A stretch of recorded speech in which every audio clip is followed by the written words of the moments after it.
Wednesday on Hits Rewind.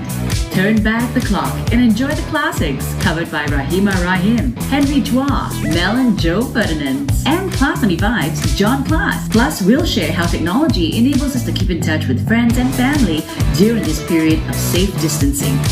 All this and more on Hits Rewind, Wednesdays 8 p.m. on 5. Hits Rewind is available on demand for free on MeWatch.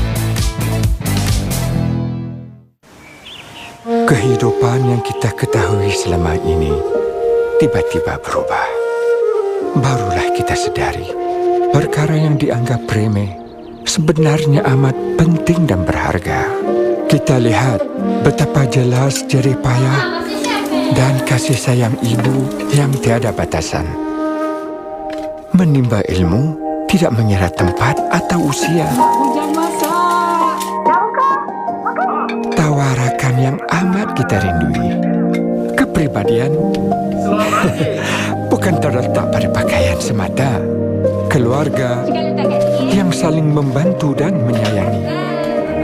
Menjaga kesucian jiwa dan diri di kala kesyahduan. Kita sadar apa yang diidamkan sebenarnya sudah lama berada di depan mata.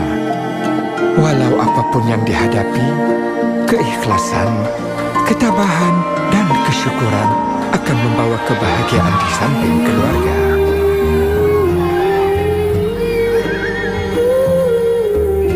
Dalam menyambut hari mulia ini dengan kelainan, kami ucapkan kepada semua selamat hari raya.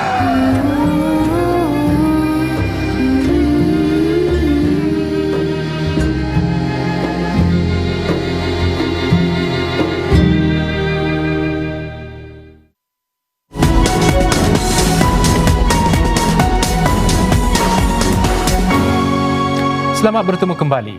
Sekolah-sekolah akan dibuka semula esok selepas hampir 2 bulan ditutup. Meskipun ada yang berkobar-kobar untuk kembali ke sekolah, sesetengah ibu bapa mungkin berdepan dengan cabaran baru, khususnya mereka yang bekerja. Wartawan Afiqah Husin menjelaskan. Hakikatnya, pembelajaran di rumah atau HBL bukanlah sesuatu yang mudah, terutama sekali bagi pelajar sekolah rendah bawahan seperti Sheikh Darhish. Baru 3 bulan dalam darjah 1, dia dan rakan-rakan lain secara mendadak perlu beralih ke wadah online sepenuhnya, sesuatu yang tidak didedahkan di peringkat tadika. Disebabkan itu, ibunya, Cik Nur Zakia Zakaria, perlu terus-menerus membimbing anaknya meskipun terus sibuk bekerja sebagai pengurus di sebuah klinik fizioterapi. The HBL requires them untuk macam upload homework dekat PowerPoint, and ni semua dia belum belajar. So I think parents yang banyak have to help the children yang especially in the lower primary. Walaupun sekolah dibuka esok, masalah ibu 4 anak ini tidak berkurangan kerana masih ada HBL. Ini kerana murid darjah 1 hingga 5 akan ke sekolah selama seminggu dan kemudian melakukan HBL selama seminggu secara berselang-seli. Bila mereka start sekolah, saya juga start bekerja. And dengan HBL tu, anak saya yang primary school, primary 1 tu, we have problem lah. Pasal dia kena tunggu saya balik kerja baru boleh buat homework dia. And dia akan miss the live session with the teacher during the daytime. Mujur anak sulung beliau, Sahira Darwisha, lebih berdikari. Sahira akan menduduki PSLE tahun ini dan tidak sabar untuk kembali ke sekolah esok.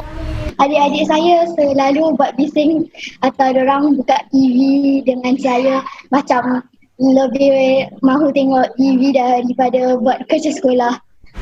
Sepanjang HBL, dia tekun mengulang kaji, bahkan mendapatkan bimbingan guru tuition menerusi Zoom sepanjang circuit breaker kerana enggan ketinggalan. Kalau saya pergi sekolah, ada lebih banyak kerja rumah dan kita akan cover lagi banyak topics. Tapi kalau kat rumah macam limited gitu. Yang pasti, Cik Nur Zakia tidak sabar mengharapkan lebih banyak lagi kelonggaran dan ini permintaan beliau. I have a son in Tadika. So without help is very difficult for me. And I hope then bila phase 2 comes, there will be like kelonggaran for mother or mother-in-law to come to help us. Turut akan dibuka semula esok di bawah tahap pertama kelonggaran pemutus rantaian jangkitan COVID-19 ialah pusat-pusat kegiatan warga senja. Meskipun begitu, jumlah mereka yang dibenarkan berkumpul akan dihadkan kepada kumpulan kecil pada setiap masa. Malah beberapa pusat akan memberi keutamaan kepada warga senja yang lebih memerlukan memandangkan kesan pengasingan sosial. Lion Befrienders bersiap sedia membuka 9 pusat kegiatan warga senja esok selepas semuanya digantung hampir 4 minggu yang lalu. Kegiatan persendirian seperti seni dan pertukangan tangan serta senaman akan dimulakan semula esok. Selain itu, bimbingan-bimbingan lain yang turut akan disambung kembali termasuk bantuan membaca atau perkhidmatan rujukan. Lion Befrienders memberi perkhidmatan kepada sekitar 6,000 warga senja dengan majoritinya tinggal di flat-flat sewa.